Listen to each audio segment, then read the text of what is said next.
Nagbabalik ang CLTV News at sa iba pang mga nangungunang balita. Paalala sa mga karehiyon natin sa Olongapo City na nagpaplanong bumisita sa puntod ng kanilang mga yumaong mahal sa buhay.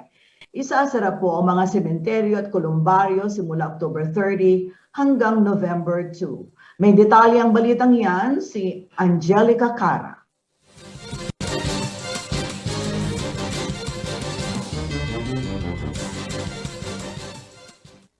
Habang papalapit ang undas, pinaghahandaan na rin ng iba't ibang lokal na pamahalaan ang pagpapatupad ng mga protocols upang maiwasan ang higit na pagkalat ng COVID-19. Tradisyon na kasi para sa maraming Pilipino ang dumagsa sa sementeryo para bisitahin ang kanilang mga yumaong mahal sa buhay. Pero gaya noong nakaraang taon, patuloy pa rin ang paghihigpit sa mga pagtitipon dahil hindi pa naman nawawala ang pandemya. Kaya naman sa lungsod ng Olongapo, isasara ang mga sementeryo at kolumbaryo, pribado man o pampubliko, simula ika-30 ng Oktubre hanggang ika-2 ng Nobyembre. Sa advisory na inilabas ng Office of the Mayor, lilimitahan din ang bilang ng mga pwedeng makapasok sa mga sementeryo at katulad na lugar simula October 27 to October 29 at November 3 hanggang November 5. Tanging 30% lamang umano ng venue capacity ang papayagang makapasok simula alas 6 ng umaga hanggang alas 5 ng hapon sa mga nasabing petsa. Hindi naman pwedeng pumunta sa mga sementeryo, krematorium at kolumbaryo ang mga edad 15 anyos pababa. Mahigpit na paalala rin ng pamahalaang lungsod na dapat sumunod sa minimum safety protocols gaya ng pagsusuot ng face mask at face shield at sa observance ng physical distancing. Mahigpit umano ang gagawing pagbabantay ng mga kapulisan, katuwang ang mga barangay peacekeeping action team. Samantala, batay sa October 10 COVID-19 Bulletin ng Olongapo City, nasa 336 ang bilang ng mga aktibong kaso sa syudad, 272 ang mga nasawi, habang 4,706 ang gumaling na. Angelica Cara, CLTV News.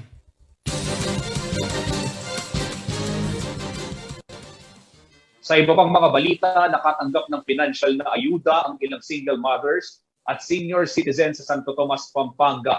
Bahagi sila ng mga benepisyaryo sa ilalim ng Pandemic Ayuda Program na nanggaling naman sa donasyon ng mga negosyante at tulong na rin ng lokal na pamahalaan. Ang Joint Ayuda Distribution Drive ay magtutuloy-tuloy umano hanggat matapos ang pandemya. Pagbabalik si Rainiel Pawid.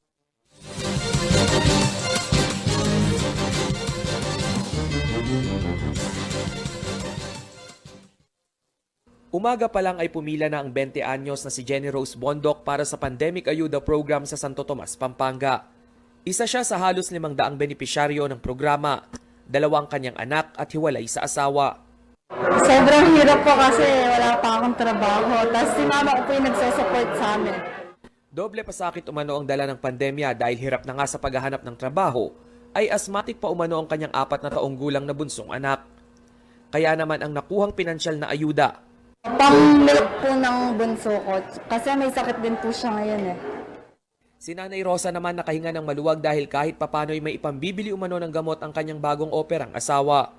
Nagkaroon daw ng bukol sa tiyan ng kanyang mister kung kaya tigil muna rin ito sa paghahanap buhay. Ang kanyang isang anak naman hindi na rin makapagtrabaho dahil na aksidente sa kalsada.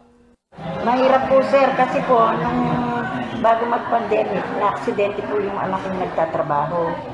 Tapos February po yun, dito nangyari yun. Tapos mula nun, hindi na siya nakapagtrabaho kasi. Isa ang negosyante at anak ni Mayor Gloria Ronquillo na si Raymond Ronquillo sa mga bumuo ng Pandemic Ayuda Program.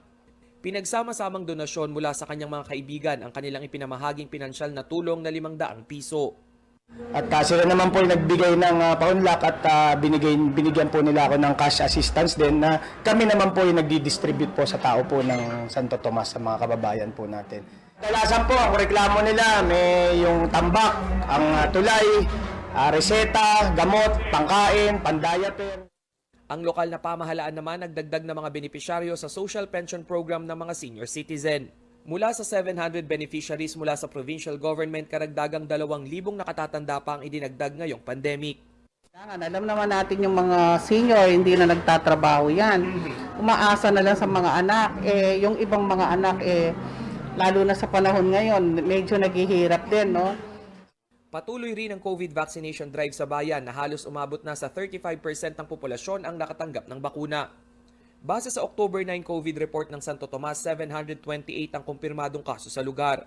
52 ang active cases, 6 na po ang namatay at 616 ang recovered o gumaling na. Rainiel Pawid, CLTV News. Sa pagbabalik ng CLTV News, sa ating Know Your Candidate interview portion, makakapanayam ni Justin Dizon si Mayor Gloria Ronquillo ng Santo Tomas, Pampanga. Manatiling nakatutok at magbabalik ang CLTV News.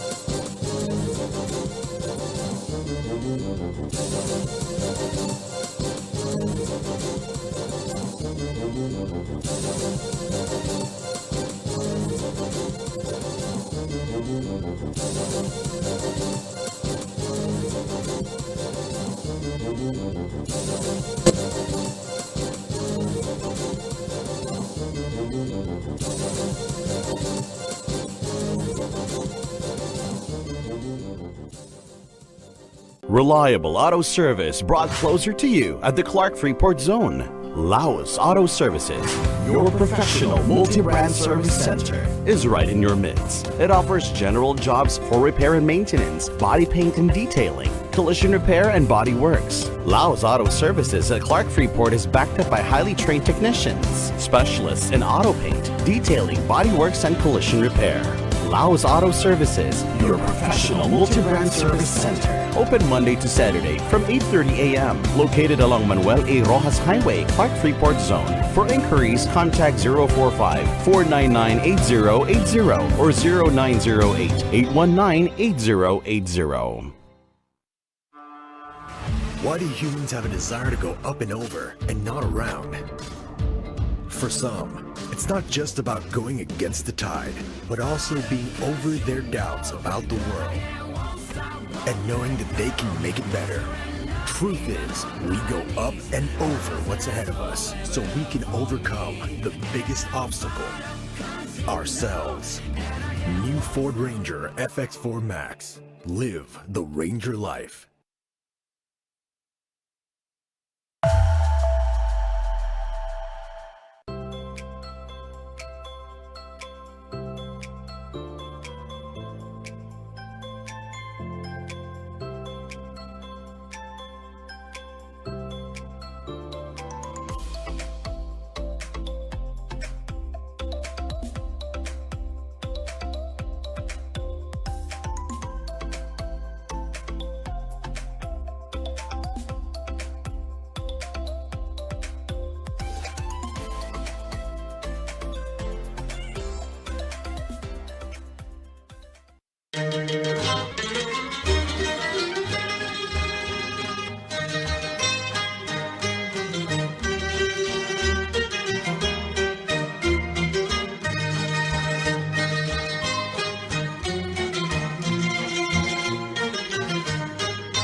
Ang wika ay mahalaga sa pakikipag-ugnayan at mabigsang komunikasyon.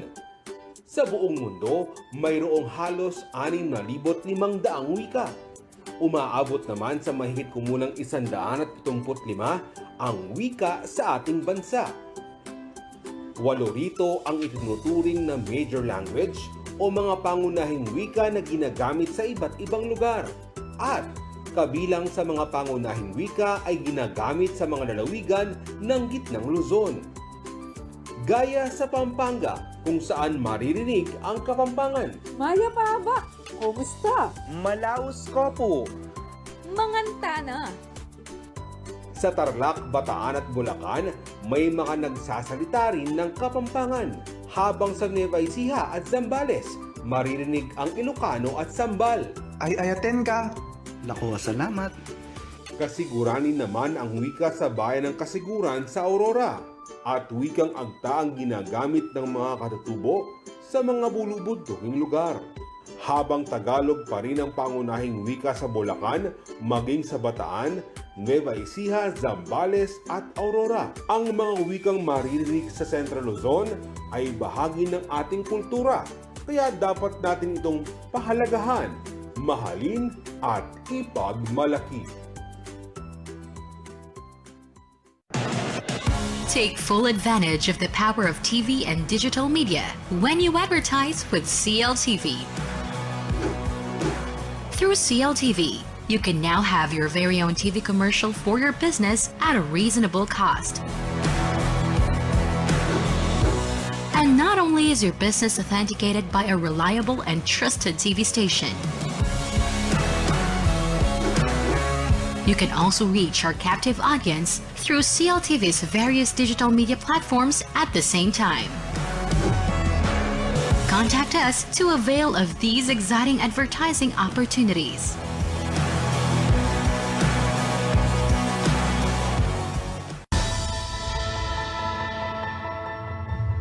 Bawat boto ay mahalaga dahil ito yung pagkakataon na pantay-pantay ang tingin sa bawat Pilipino. Ito yung pagkakataon na pantay-pantay na may karapatan tayo para ihalal yung mga gusto nating manungkulan sa gobyerno. Ang hindi pagboto ay pagsasantabi ng isang karapatan para maihalal nga natin yung mga nararapat na maging opisyal ng gobyerno para makapili ng mga susunod na mga leader na mamumuno sa ating bansa na mayroong vision para maging maayos nga yung panunungkulan o yung isang administrasyon. Kung gusto niyo pong baguhin na yung buhay niyo at magbago na yung ekonomiya ng bansa, ito na yung pagkakataon para magparehistro tayo at bumoto para sa magiging tamang liderato ng bansa. Rehistrado na ako para bumoto. Ikaw!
mas mabilis pa itong kumalat kesa sa pandemya. Malaking panganib ang dulot nito sa mamamayan. Lumilikha ito ng pagkalito at pangamba. Pekeng balita. Pekeng impormasyon. Sigurado ka ba na tama ang balitang napapanood mo? Huwag maging biktima. Gaya ng COVID-19, sadyang delikado ang pagkalat ng mga maling impormasyon. Maging mapanuri at mapagmatsyag. Magsaliksik. Isaalang-alang ang kredibilidad ng pagkukunan ng impormasyon. Piliin. Piliin. Piliin ang katotohanan.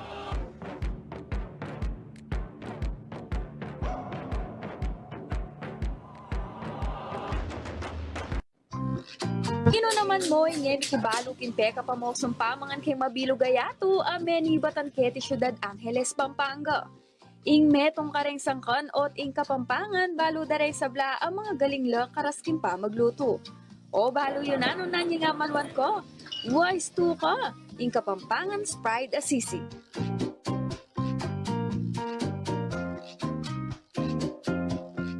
Pang banwang 1732 agpangkyan diksyonaryo ng Kastilang Fraile Berganyo kay nita de paaman ning sisigay burin ang sabyan is to snack on something sour. Anya namang bayo la pamewusureng miyali-waliwang versions na nini ing metong kareng sinikat ing sizzling sisig ning Angeles. Ore ni resang kap bang kanita makapagluto ka namang sizzling sisig, mantikilya, kalamundi, asin, vetchin, larang inanis, dildak kapaminta, ning nangate na ning manok. Sibuyas, ampo pang ning nangaligang babi. Tataranding babi sa kami gogo kayabe na ning nangate na ning manok. Bulos mo yung dakala sibuyas, kay bat pulisan may mantikilya ingkekang sizzling plate. Tsaka may bulos yung sisig. May kakaliwan ni kalamunding ang pong laran O daramdaman mo na yung sasarit sa ting luluto mo. Uy, tana, tinakang sisig na ning Angeles. Birna mo, sold na ko.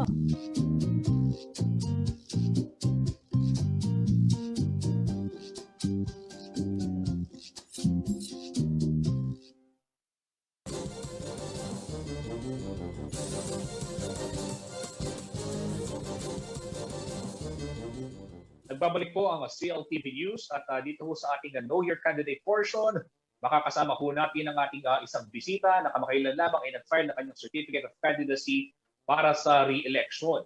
Sa isang male-dominated political system ng bansa at maging sa lalawigan ng Pampanga, isang babae po ang gumawa ng kasaysayan sa isang maliit na bayan.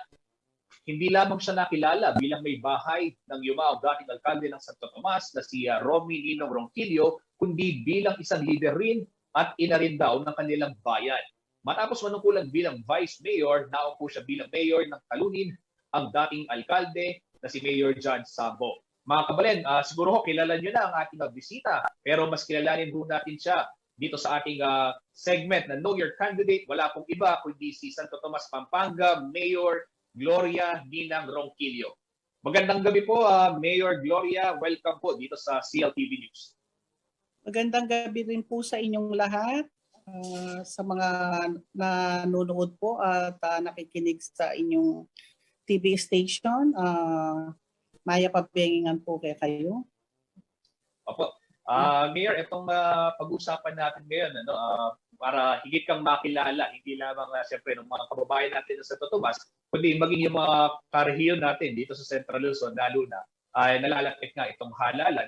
Do kayo ho ay kumakandidatong muli bilang alkalde ng bayan ng Santo Tomas, isa sa mga o pinakamaliit na bayan sa Pampanga na may 7 barangay. So Mayor, meron mo kaming mga inihandang tanong para sa inyo. Para po sa unang tanong ito, gaano po ninyo kamahal yung mga taga Santo Tomas at bakit po gano'n na lamang ang inyong pagmamahal sa kanila? Siyempre po, dahil nanungkulan na po ako ng 3 beses na bilang Vice Mayor po ng aming bayan sa Santo Tomas. At ako po ay talagang pinanganak dito sa bayan ng Santo Tomas, sa may Sitio Balangkas po, Barangay San Matias. Kaya po, ang puso ko po talaga ay nasa paglilingkod sa aming bayan. Apo. Mayor, ito kasi ako lumaki din ako malapit dyan sa inyong barangay, sa Barangay San Matias. Pero bahaging San Fernando na, yung tinatawag na lang Maria Clara at sa May San Nicolas. No? Pero habang ako tumatanda, lagi kong naririnig yung pangalan ng inyong mister, na si dating Mayor Ninong Ronquillo at Ninong at Tinang, laging ganon. Pero pwede ba namin malaman bakit ito yung pinili ninyong sabihin na natin palayaw, Ninong at Tinang? Ano ho yung kwento sa likod nito? Actually po, nung naging mayor po si Ninong noong year 1995, no? Siguro po kaya siya natawag na Ninong para pong palaging Pasko sa kanya. Mapagbigay po siya ng tulong at saka mapagbigay po siya ng pera, lalo na siguro alam nyo rin na minsan po nagsasabong din po si Ninong. Pagka po nanalo yan, talagang lahat po ng tinalo niya, pinamimigay niya po lahat sa mga tao. At talaga pong matulungin po si Ninong nung araw, kaya po siguro tinawag siyang Ninong. And ang naging ninong din po namin kasi sa kasal, si Ninong Demetrio Pineda na naging mayor din po dito sa Santo Tomas. Kaya din po siguro siya natawag na Ninong dahil kasama niya ho nagsasabong yung ninong niya.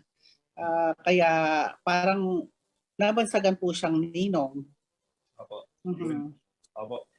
Ito ho, Mayor, matanong ko lang, ano po yung pinakamahal ninyo about sa inyong maliit na bayang Santo Tomas? Ano po Yung yun? pinakamahal niyo, what do you love most about Santo Tomas po?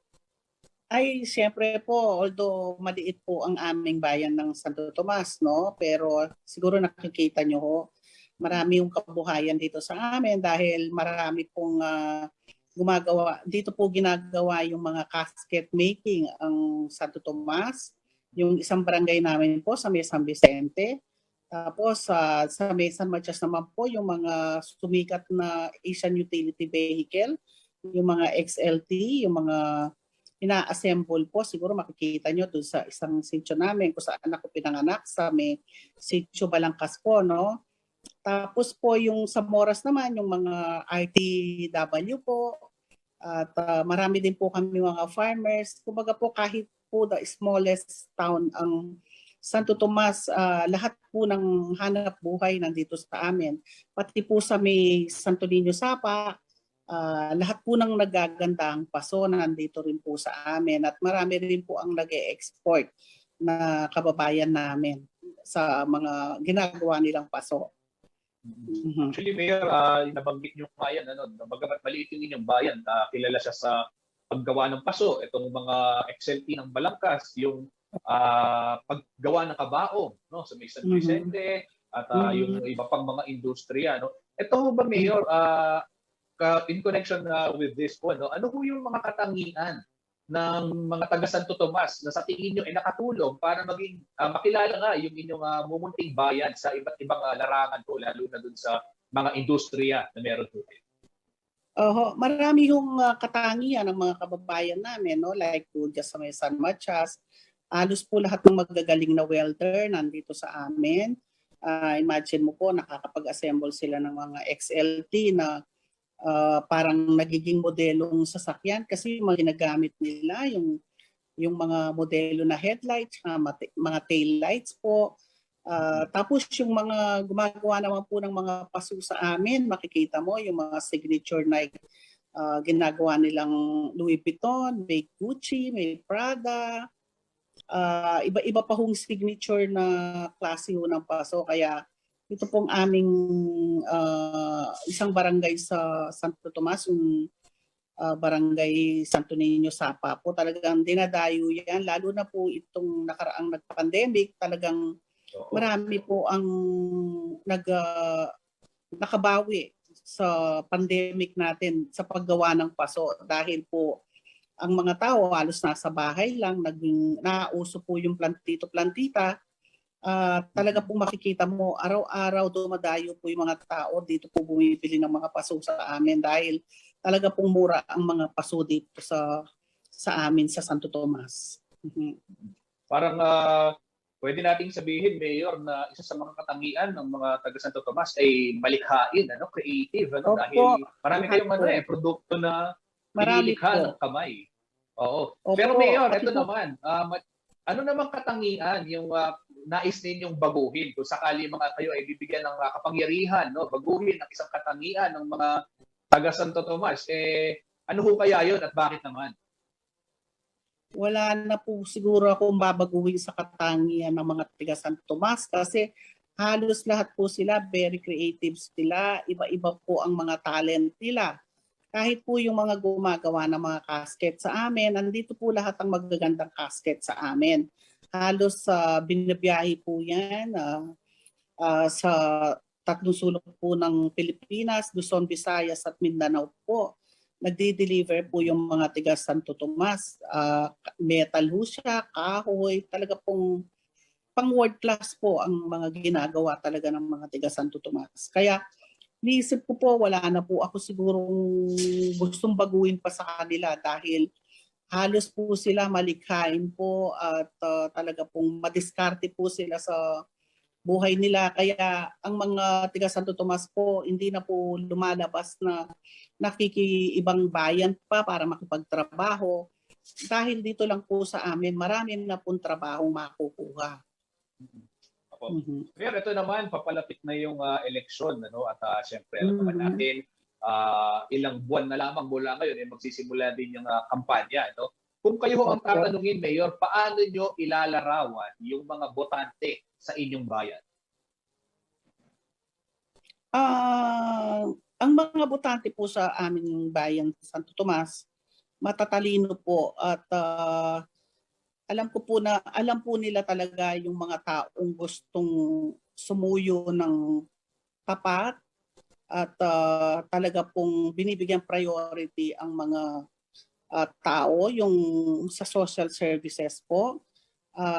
Actually po ako, hindi ko po akalain na tatalunin ko yung nakaupong mayor nung ako po ay nag-vice mayor kasi siguro po nasa puso po, nakikita po siguro ng mga tao na hindi lang po puro proyekto ang dapat mong ibigay sa iyong mga kababayan, kundi ipakita mo sa kanila na meron kang puso para sa kanila na talagang maglingkod at talagang binibigyan ng halaga ang mga kababayan ko.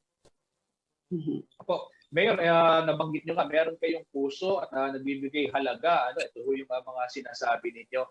Maliban po dun sa mga dalawang nabanggit, Mayor, ano ho ang meron sa isang Gloria Ninang Ronquillo, para sa gayon, ika nga, maging karapat-dapat na muling ihalal kung sakali man itong mga kabalin ninyo dyan sa Santo Tomas at syempre maging nag-apply ho kayo sa isang panibagong trabaho for re-election. Bakit kayo ang dapat piliin sa tingin niyo? Oho. Gusto ko lang pong ituloy yung continuity ng aking nasimulan ngayong term ko. Siguro po alam naman ng lahat na 2019 po kami naupo, no? And then yung 2020 nagkaroon po tayo ng COVID. Bali siguro almost 9 months lang po kaming naupo.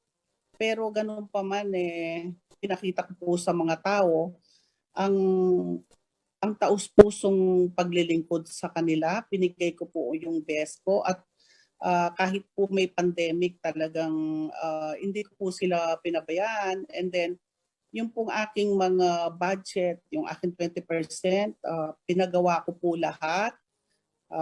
Siguro makikita naman ng aking mga kababayan, ako po ay naglaan ng 2,000 na senior citizen na local pension. Bukod doon sa nakukuhang social pension na nanggagaling po sa province, ako po ay nagbigay ng 2,000 local pension para sa aming mga senior Recording citizen. stopped.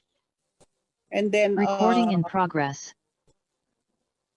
ako po ay nagbigay din ng libreng serbisyo para do sa mga talagang may hirap na kababayan ko na wala ho silang babayaran yung libreng funeral service po para sa aking mga kababayan na hindi halos makayanan kahit magpalibing ng kanilang mahal sa buhay pag po nawala sila.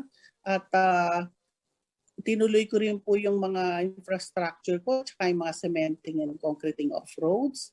Marami po ako napagawang mga daan dito dahil marami pa ho ang mga hindi sementado sa aming bayan, like yung pong sa Quirino Street po namin sa Maysapa, and dun sa Sunrise, halos lahat po ng barangay, lahat po ng mga daan na hindi na semento, halos na pasementohan ko na po lahat.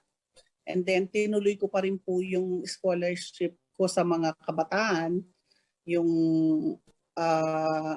sa mga high school at saka mga college po. Pinagpatuloy ko pa rin po yun. Dating ginawa ko po yun nung ako ay vice mayor pa. At nagpagawa po ako ng senior citizen building dito sa Mesan Matias. And then meron din po kami senior citizen building dito sa San Vicente, dun sa government center namin. At meron din po ako napagawang evacuation center doon na napakalaki na sa ngayon po yun ang ginagamit namin na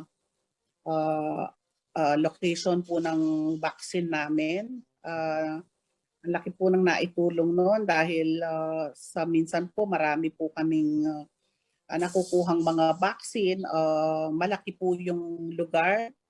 And then nakapagpatayo rin po ako ng bahay pagbabago para sa yung mga nalilis po natin ng landas. Opo. Mayor, Mga Mayor, pasensya. po, nakapagpagawa na rin po ako. Opo. Mayor, pasensya na, medyo kulang lang tayo sa oras, pero I want to move on to the next question, dahil ito, nabanggit ninyo yung mga naging programa ninyo sa unang termino na panunungkulan bilang alkalde. Kung kayo ho ay papalarin at muling ihalal ng mga kabalin natin dyan sa Santo Tomas, ano ho yung tatlong bagay na uunahin ninyong gagawin kapag kayo ho ay naupo? Ano yung top 3 priority programs po ninyo? Ang top priority ko po, since meron po tayong pandemic ngayong panahon na to, unang-una po yung kaligtasan ng aking mga kababayan, na ang importante po ay mabaksin lahat po ang aking mga kababayan. Pangalawa po, yung kalusugan nila, na kailangan po talagang maging malusog ang aking mga kababayan para hindi po makakuha ng virus and COVID, no? And pangatlo po, yung kabuhayan nila, gagawan po natin ng paraan kung paano sila makabawi itong darating na taon para dahil alam po natin na marami pong mga kabuhayan ang nagsara ngayon at marami pong naghihirap. Yan po ang bibigyan natin ng pansin, yung tatlong yun. Ang kaligtasan ng ating mga kababayan, ang kalusugan nila at ang pangkabuhayan po ng ating mga kababayan. Okay, maraming salamat po, Mayor Gloria Ninang Ronquillo. Mayor, hindi yung uli nating pag-uusap sa mga darating na panahon, ay maiimbitahan din ho namin kayo doon sa aming isa pang programa. At syempre, imbitahan din natin dito at inyong makakaharap naman dito ang inyong magiging katunggalin at si dating Mayor John Sambo para mailatag ninyo yung inyong mga plataforma para sa mga kabalan nating taga Santo Tomas, mga Tomasians. Mayor, maraming salamat po at mag-iingat po kayong muli. Maraming salamat po at magandang gabi po ulit sa inyong lahat.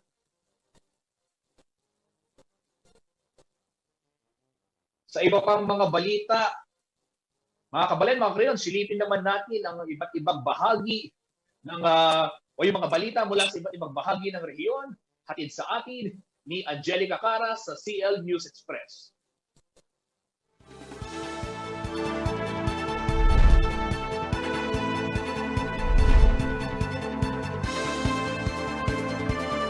Bakunado na kontra COVID-19 ang nasa 500 manggagawa na kabilang sa tourism industry sa Bulacan. Ayon kay Eliseo de la Cruz, pinuno ng Provincial History, Arts, Culture and Tourism Office, bahagi ito ng kanilang paghahanda sa muling pagbubukas ng iba't ibang establishmento sa lalawigan. Karagdagang 500 tourism workers ang target mabigyan ng COVID-19 vaccine sa darating na Nobyembre. Samantala, nagsimula na ring makatanggap ng bakuna ang nasa 1,000 manggagawa sa construction industry sa Bulacan. Tinataya nga abot sa 10,000 construction workers pa ang target mabakunahan bago matapos ang 2021. Ayon kay Department of Labor and Employment Provincial Director Maylin Gozun, prioridad umanong tumanggap ng bakuna ang mga manggagawa sa ilalim ng Build Bid Build programs ng pamahalaan. Sa iba pang balita, kasalukuyang itinatayo ng Department of Public Works and Highways o DPWH Region 3 ang isang unit ng modular hospital sa loob ng Mariveles Mental Wellness and General Hospital Compound sa Bataan. May 22-bed capacity ang nasabing modular hospital at kumpleto ito ng ventilation system, oxygen line at air conditioning unit. Magkakaroon din ng isang booth ang mga nurse sa kahabaan ng pasilyo, isang hiwalay na nurse station at pantry para sa mga medical frontliners. Inaasahang matatapos ang nasabing pasilidad sa buwan ng Nobyembre. Nasa 23.85 million pesos ang halaga ng mga kadagdagang hospital beds sa rehiyon na inilaan ng DPWH bilang tugon sa patuloy na pagtaas ng COVID-19 cases. Samantala, nagsagawa ng isang virtual orientation ng Department of Education o DepEd Region 3 bilang suporta sa memorandum ng kagawaran kaugnay sa pagsusulong ng academic honesty. Isa rin sa mga layunin ng nasabing orientation ay makabuo ng strategies upang mas maging epektibo ang advokasya, lalo na't naging talamak umano ang online kopyahan. Kaugnay nito, maglalabas naman ng mga informational video ang DepEd Region 3 para sa advokasya at inatasan ng mga school divisions office na mamuno ng kaparehong seminar para sa mga guro, magulang at mag-aaral. Angelica Cara, CLTV News. Sa pagbabalik ng CLTV News, Mental Health Awareness Campaign isinusulong ng mga guro sa Bataan. Manatiling nakatutok at kami magbabalik.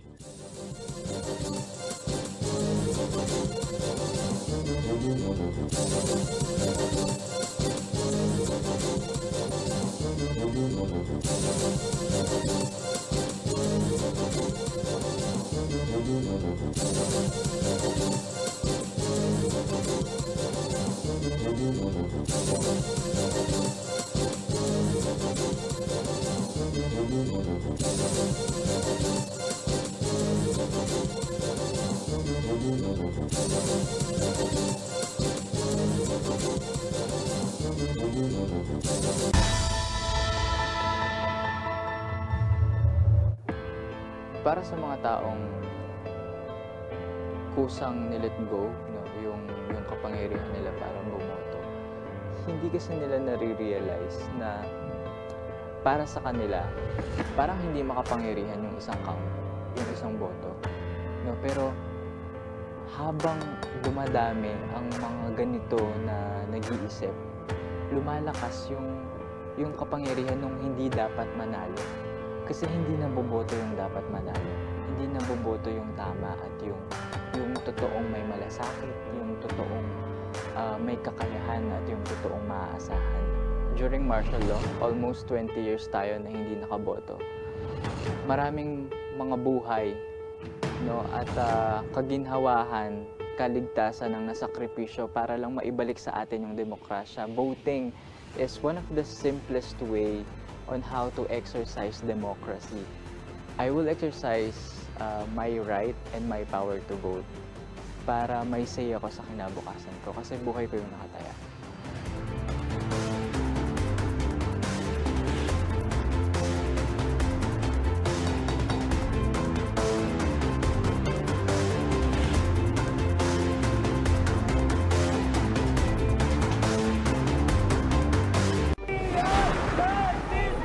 Lipunan na nagbibigay ng patas na karapatan, kalayaang mula sa diskriminasyon, katarungang nararapat makamit anuman ang estado sa buhay, karapatan dapat protektahan, dapat irespeto, ating ipaglalaban.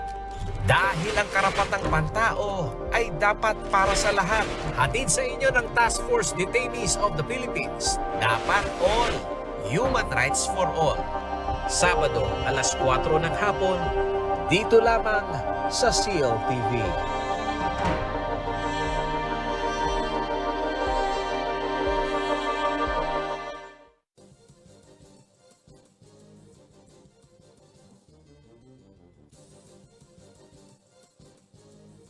Nagbabalik ang CLTV News at sa iba pang mga nangungunang balita.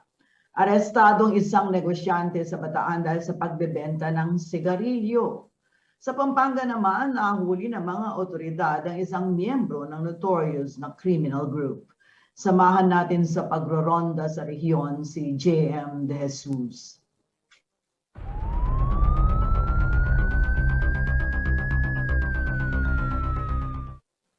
Timbog ang isang 34 na taong gulang na businessman matapos makuhanan ng mga peking sigarilyo na nagkakahalagang 285,600 pesos.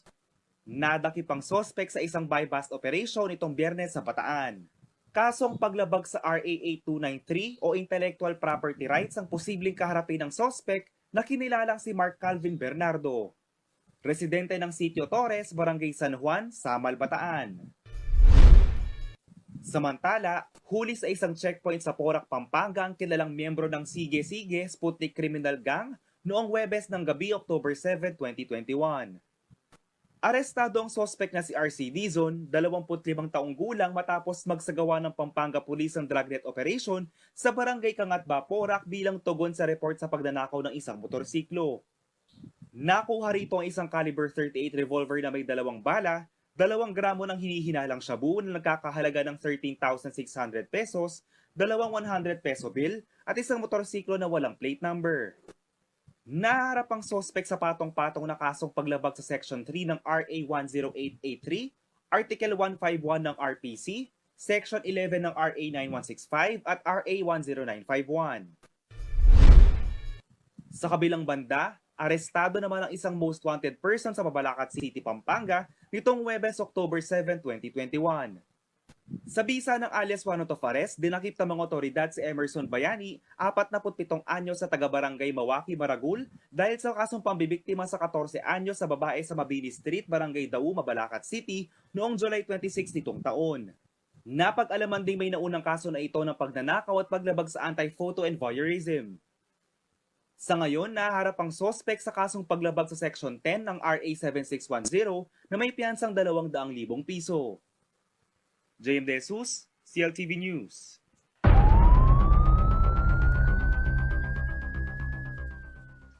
Rehiyon, bilang pakikisa sa Mental Health Awareness Month, isang webinar para sa mga bataenyong guro, mag-aaral at magulang ang inorganisa ng isang eskwelahan sa bayan ng Moro.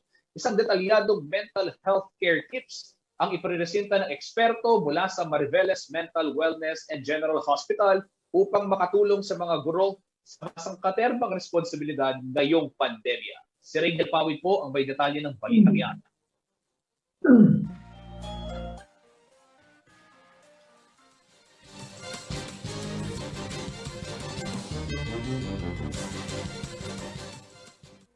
Matapos ang World Teachers Day noong isang linggo, sinalubong naman ng mga guro mula sa Minanga Elementary School sa Morong, Bataan ang Mental Health Awareness Month sa pamamagitan ng pagdaraos ng isang webinar. Dahil sa dami ng responsibilidad sa bahay at trabaho, maging ang mga guro apektado na rin umano ng limitadong galaw dahil sa pandemya. Sari-sarili na umano silang diskarte kung paano may itatawid ang module distribution at ilang panggawain sa paaralan. Kasi limited yung ways para mailabas yung mga mga anxieties mo eh. Before pandemic pa naman, we are struggling a lot of parang ang daming stress, depression. Ayon sa mental health expert na si Mr. Georgie Maglaki mula sa Mariveles Mental Wellness and General Hospital, ang mga problema sa buhay ang pangunahing dahilan kung bakit nagugulo ang mental health status ng bawat individual.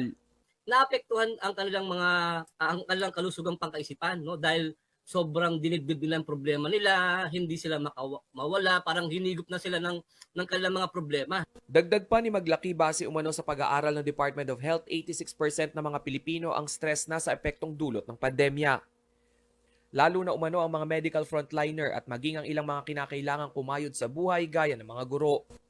Kabilang umano sa nagpadagdag ng stress level ng mga guro ay ang pagpapalit ng mode of teaching.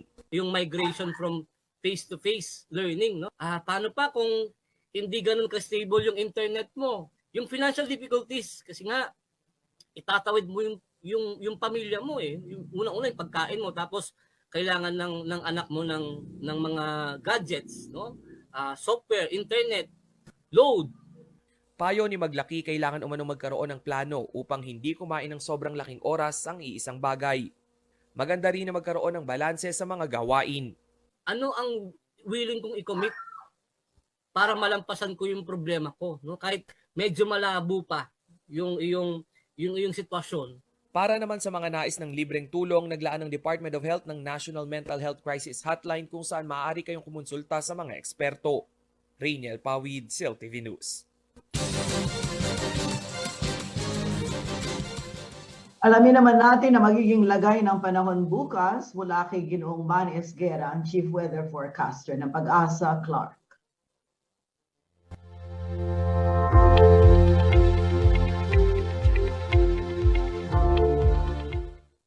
Kayong magandang gabi po at narito po ang magiging taya ng panahon sa susunod na 24 oras. Kanina pong alas 3 ng madaling araw, namataan po si Tropical Storm Maring na nasa layong 365 kilometers dyan po sa may silangan ng Apari, Cagayan.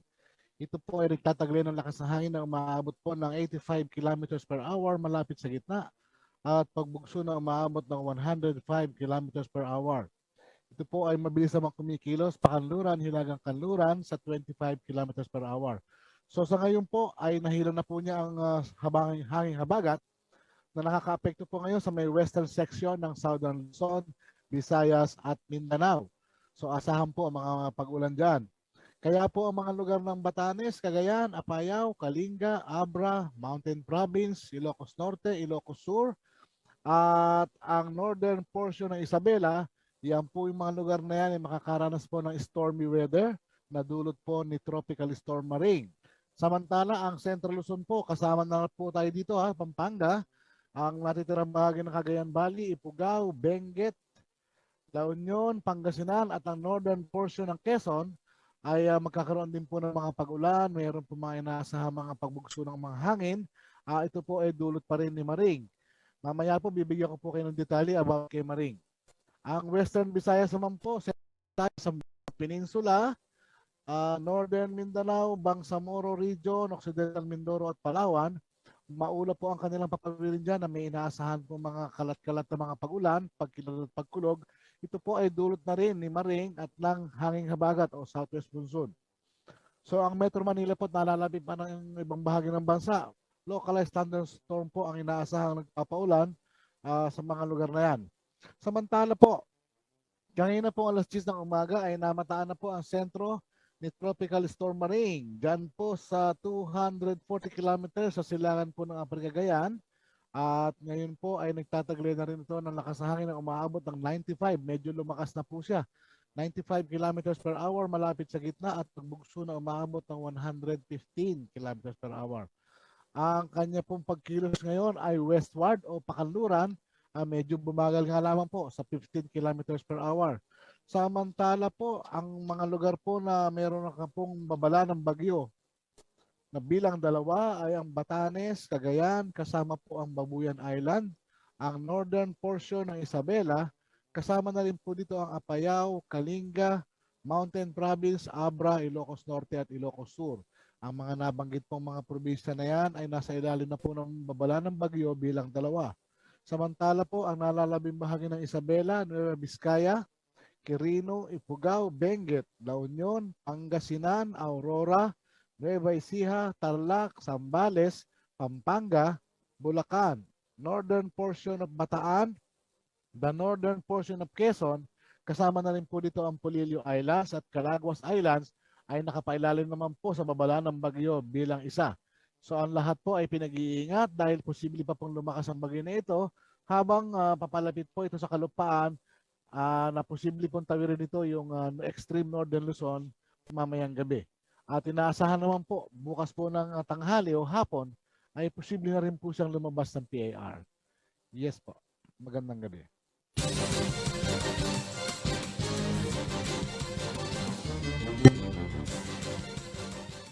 At yan ang mga balita na nakalap ng CLTV News. Para sa karagdagang detalye, maaari nyo i-follow ang aming social media pages na nakikita nyo sa ating mga screens.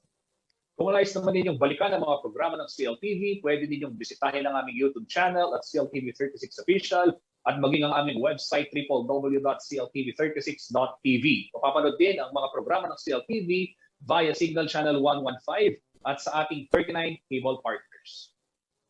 At bago po kami tuluyang magpaalam ngayong gabi sa ating programa, nais po namin ipaabot ang aming pakikiramay sa ating kasamahan na si Perry Pangan at sa kanya pong minamahal na pamilya. Yumao po noong October 8, si Aching Mirna Pangan, mahal na may bahay ni Kong Perry Pangan. Nakikiramay kami sa iyo, Kong Perry. Kasama si Justin Dizon at ang buong pwersa ng CLTV News and Current Affairs, ako po si Sonia P. Soto. Maraming salamat. Mga karehiyon, 75 days na lamang at Pasko na.